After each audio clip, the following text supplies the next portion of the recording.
Hello, আমি নয়ন।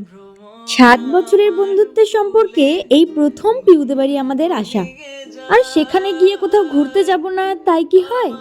তাই এত রেডি হয়ে নিয়েছি। আর এত রেডি হয়ে কোথায় যাচ্ছি সেটা তোমরা আস্তে আস্তে জানতেই পারবে। আর আমরা ঘুরতে বেরোবো সেই দিন একটু বেশি গরম পড়বে না তা মানা যায় না। আর এদিকে কথা বলতে বলতে তখন আমরা চলেও এসেছি।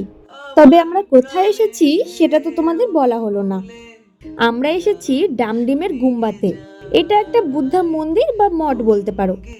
তবে এই জায়গাটা নিয়ে আমি কি বলবো, তোমরা যদি কোনোদিন যাও তাহলে বুঝতেই পারবে আমার যে এত ভালো লেগেছে। জায়গাটা যতটাই সুন্দর ততটাই পরিষ্কার পরিচ্ছন্ন, আর সাথে খুব শান্ত আর স্নিগ্ধ। সব মিলেমিশে বলতে পারি তোমরা যদি কেউ মন খারাপ নিয়ে যাও তাহলে তারও মন ভালো হতে বাধ্য। আর এখানে এসে তো আমরা অনেক অনেক ফটোর সাথে অনেক ভিডিও করে নিয়েছি। আর চারিদিকটা সবুজে ঘেরার জন্য ফটোগুলো না এসেছেও অনেক সুন্দর। যাই হোক, তারপর আমরা ভেতরেও গিয়েছিলাম, তবে ভেতরে না ভিডিও অ্যালাউ ছিল না, তাই সেভাবে করে ভিডিও করতে পারিনি। আর এখানে আমরা প্রায় 2 থেকে আড়াই ঘন্টা সময় কাটিয়েছি, যেটা আমাদের ভীষণ ভালো লেগেছে। আর তারপর আমরা একটু মার্কেটের জন্য রওনা দিয়েছিলাম।